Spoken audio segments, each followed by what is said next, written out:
우리나라는 4차 산업혁명 시대에 이미 많이 뒤처져 있다는 평가를 받고 있습니다. 이런 상황에서 미래를 위해 우리가 가장 먼저 해결해야 하는 것은 규제인데요. 카풀과 블록체인, 그리고 수소차 충전 등 규제에 가로막혀 혁신 사업을 시작도 하지 못하는 경우가 많기 때문입니다. 이런 문제를 해결하기 위해 정부가 야심차게 준비한 것이 규제 샌드박스인데요. 6개월이 지난 지금 어떤 성과를 내고 있는지, 앞으로 해결해야 할 과제는 어떤 것인지 이충윤 변호사와 함께 이야기 나눠보겠습니다. 안녕하세요. 네, 우선은 규제 샌드박스부터 좀 간단하게 짚어주시죠. 안녕하세요. 법무법인 조안의 이충윤 변호사입니다. 기업이 신제품이나 서비스를 내놓을 때 걸림돌이 되는 규제를 한시적으로 풀어주는 것을 규제 샌드박스라고 합니다. 이는 미국의 모래상자에서 유래했는데요. 어린이가 안전하게 놀 수 있도록 모래밭을 만들어주듯이 기업에게도 혁신 사업을 시험적으로 운영할 수 있도록 허용해주자는 겁니다. 과학기술정보통신부 소관의 정보통신융합법에 따라 시행되는 ICT 규제 샌드박스는 1. 신속처리, 2. 실증규제 특례, 3. 임시허가 이 세 가지를 핵심 내용으로 합니다. 신속처리는 신사업을 시작할 때 이게 규제에 걸리는지 안 걸리는지 빨리 확인해 준다는 것이고요. 실증규제 특례는 해당 기술 서비스가 규제로 인해 사업 시행이 불가능한 경우 규제를 적용하지 않고 실험 검증을 임시로 허용하는 것으로 2년간 적용되며 1회 연장이 가능합니다. 또 아예 새로 나타나는 신기술 서비스에 대해서는 해당하는 법이 없기 때문에 사업에 어려움을 겪기도 하거든요. 이게 규제를 받는지 아닌지조차 알 수 없으니 이런 경우에 임시로 허가하는 것을 임시허가 제도라고 합니다. 네, 그런데 이 규제 샌드박스가 시행된 지 벌써 6개월이 지나가고 있는데요. 성과가 좀 나타나고 있나요? 네, ICT 규제 샌드박스의 경우 지난 1월 시행 이후 새 서비스에 대해서 100여 건이 접수됐고 5월 초까지 50건이 지정됐습니다. 실제로 제가 직접 얘기를 들어보니 과기부 및 정보통신진흥원이 굉장히 의욕적이랍니다.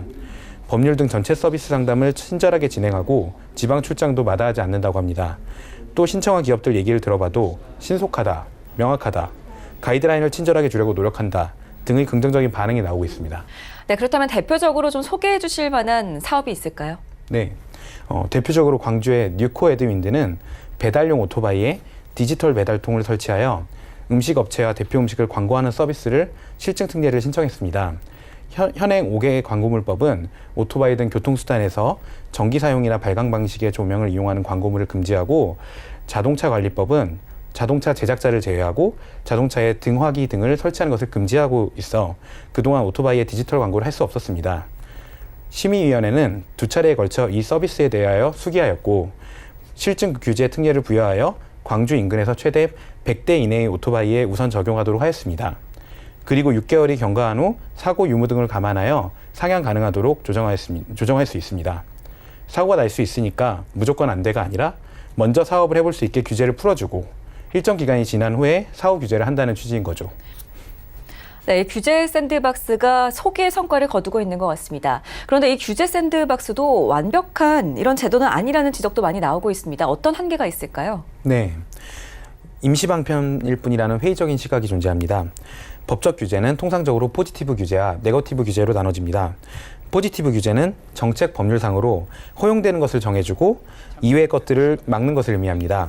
이를테면 다음과 같은 것들은 허용된다라는 것이죠. 네거티브 규제는 그 반대로 다음과 같은 것들은 금지된다라는 규제 방식으로 이해하시면 되겠습니다. 우리 경제는 국가 주도적 경제 성장 방식의 채택과 인허가 방식을 통한 신사업 성장을 해왔기 때문에 통신, 에너지 등 기존 법제에서도 포지티브 규제를 취하는 경우가 압도적이었습니다. 규제 샌드박스는 이를 해소하기 위해서 이른바 포괄적 네거티브 규제 방식을 취하고 있는데요. 이는 우선 허용, 사후 규제라고 함축됩니다. 그러나 일정 기간 동안 기존 규제를 면제, 유예시켜주는 것이 핵심인 제도이다 보니 결국 급한 불을 끄는 임시방편에 불과하다는 반론도 적지 않습니다. 네, 말씀하신 것처럼 일정 시간이 지난 다음에 다시 규제가 생기지 않을까라는 우려 깊은 시각도 나오고 있습니다. 또 어떤 한계가 있을까요? 네, 사업자, 신청자 입장에서는 사업과 규제를 전체적으로 바라볼 필요가 있습니다. 특례 사업 등으로 지정되더라도 규제가 배제되는 것은 해당 법령에서 지정한 부분에 한정되므로 다른 법령도 유의하여야 합니다. 예를 들어서 혁신금융 서비스의 경우에는 금융혁신법에서 정하는 금융 관련 법령의 적용만 제외되는 것입니다. 또한 일례로 차량을 놀이기구로 개조해서 찾아가는 VR 체험을 하는 서비스가 채택되어서 차량 튜닝에 대한 임시 허가와 이동형 VR 서비스 제공에 대해서 실종 특례를 받았습니다.